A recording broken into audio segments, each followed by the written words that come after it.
नमस्कार दोस्तों, आप देख रहे हैं जॉब एंड एजुकेशन। आज की सबसे बड़ी खबर के साथ शुरुआत करते हैं। जी हां, भारत सरकार के रेल मंत्रालय ने रेलवे भर्ती बोर्ड यानी आरआरबी के जरिए एक बहुत बड़ी भर्ती की घोषणा की है। ये अधिसूचना केंद्रीकृत रोजगार सूचना CEN नंबर 0922 के तहत जारी की गई है। तो भारतीय रेल में सेवा करने का ये एक वाकई में सुनहरा अवसर है। तो चलिए इस भर्ती से जुड़ी हर एक जरूरी जानकारी पर विस्तार से नजर डालते हैं। हम बात करेंगे कि ये भर्ती क्या है, इसमें कौन कौन से पद हैं, इसके लिए योग्यता क्या रखी गई है, चयन की प्रक्रिया कैसी होगी, वेतन कितना मिलेगा और हाँ, सबसे अहम वो कौन सी तारीखें हैं जिनका आपको खास ध्यान रखना है। तो सबसे पहले बात करते हैं भर्ती के विवरण की। ये जो भर्ती है, जैसा मैंने बताया, CN नंबर 09/2025 के तहत है और ये भारतीय रेलवे के अलग अलग जोन्स में लेवल 1 के पदों के लिए है। सरकारी नौकरी की तैयारी कर रहे जितने भी उम्मीदवार हैं, उनके लिए ये वाकई एक बहुत बड़ी खबर है। अच्छा, इस भर्ती अभियान में भारतीय रेलवे के कई विभागों और जोन्स में अलग अलग पदों पर भर्तियां होनी हैं। तो चलिए अब देखते हैं कि कौन कौन से मुख्य पद इसमें शामिल हैं। देखिए, इसमें जो पद शामिल हैं उनमें कुछ मुख्य पद हैं, जैसे कि pointsman B, track maintainer grade 4, assistant SNT और असिस्टेंट TRD। ये सभी पद ट्रैफिक, इंजीनियरिंग, SNT और इलेक्ट्रिकल जैसे अलग अलग विभागों के हैं। इसका मतलब ये है कि उम्मीदवारों के पास अपनी योग्यता के हिसाब से चुनने के कई मौके होंगे। चलिए अब आते हैं सबसे जरूरी हिस्से पर, यानी कि योग्यता। एलिजिबिलिटी क्राइटेरिया क्या है, ये जानना हर उम्मीदवार के लिए बेहद जरूरी है।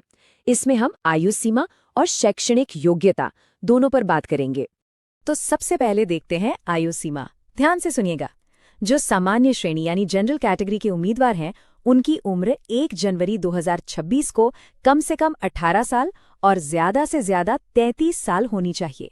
इस बात पर खास ध्यान दें कि उम्र की गणना 1 जनवरी 2026 के आधार पर ही की जाएगी।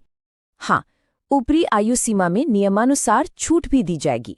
सरकारी नियमों के मुताबिक जो अनुसूचित जाति और जनजाति यानी SC ST उम्मीदवार हैं, उन्हें 5 साल की छूट मिलेगी। अन्य पिछड़ा वर्ग जो नॉन क्रीमी लेयर में आते हैं, उन्हें 3 साल की छूट है। और जो दिव्यांग उम्मीदवार हैं, उन्हें उनकी श्रेणी के हिसाब से 10 से लेकर 15 साल तक की छूट मिलेगी। अब बात करते हैं शैक्षणिक योग्यता की। देखिए, उम्मीदवारों के पास जो भी जरूरी क्वालिफिकेशन है वो आवेदन की आखिरी तारीख यानी 2 मार्च 2026 तक पूरी हो जानी चाहिए। ये बात बहुत जरूरी है कि जो उम्मीदवार अपने फाइनल रिजल्ट का इंतजार कर रहे हैं, वो इसमें अप्लाई नहीं कर सकते। आपका रिजल्ट आ चुका होना चाहिए। तो योग्यता की बात तो हो गई। अब आगे बढ़ते हैं और समझते हैं कि चयन प्रक्रिया क्या होगी और आप आवेदन कैसे कर सकते हैं। देखिए, इस पूरी भर्ती प्रक्रिया में कुल 4 मुख्य चरण होंगे। पहला चरण होगा एक कंप्यूटर बेस्ड टेस्ट यानी CBT। जो लोग CBT पास करेंगे, उन्हें अगले चरण यानी फिजिकल एफिशिएंसी टेस्ट या PET के लिए बुलाया जाएगा। इसके बाद होगा डॉक्यूमेंट वेरिफिकेशन और फिर आखिर में होगा मेडिकल एग्जामिनेशन। अब एक बहुत ही जरूरी बात जिस पर आपको खास ध्यान देना है, हर उम्मीदवार सिर्फ एक ही ऑनलाइन एप्लीकेशन जमा कर सकता है, और वो भी किसी एक RRB जोन के लिए। अगर आपने एक से ज्यादा एप्लीकेशन भरी तो आपकी सारी एप्लीकेशंस रिजेक्ट कर दी जाएंगी। तो फॉर्म भरते वक्त ये गलती बिल्कुल ना करें। आवेदन करने की जो प्रक्रिया है वो पूरी तरह से ऑनलाइन है। आपको क्या करना है, सबसे पहले ऑफिशियल RRB वेबसाइट पर जाकर एक अकाउंट बनाना है।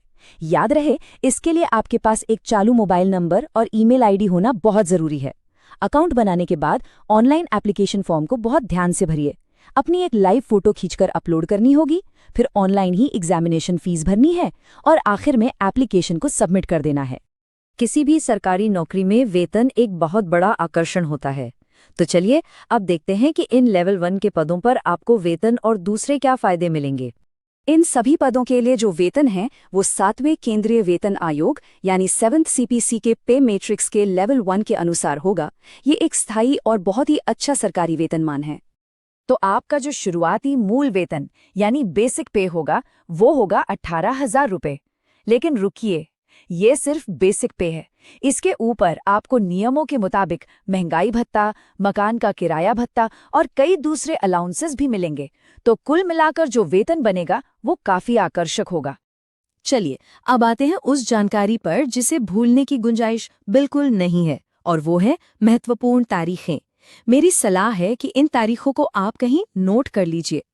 ऑनलाइन एप्लीकेशन की शुरुआत होगी 31 जनवरी 2026 से, और आवेदन जमा करने की जो आखिरी तारीख है वो है 2 मार्च 2026। मैं फिर से दोहराती हूँ, आखिरी तारीख है 2 मार्च 2026 और फीस पेमेंट की अंतिम तिथि 4 मार्च 2026 रखी गई है। और आखिर में एक बहुत ही जरूरी सलाह सभी उम्मीदवारों के लिए। आप आवेदन सिर्फ और सिर्फ रेलवे भर्ती बोर्ड की जो ऑफिशियल वेबसाइट्स हैं उन्हीं के जरिए करें। बाजार में बहुत सी नकली वेबसाइट्स और नौकरी दिलाने वाले दलाल घूमते हैं, उनसे सावधान रहें। आपकी एक छोटी सी सावधानी आपको बड़े धोखे से बचा सकती है। तो ये थी इस भर्ती से जुड़ी पूरी जानकारी। अप्लाई करने से पहले ऑफिशियल नोटिफिकेशन को एक बार खुद ध्यान से जरूर पढ़ें। सभी योग्य उम्मीदवारों को हमारी ओर से बहुत बहुत शुभकामनाएं।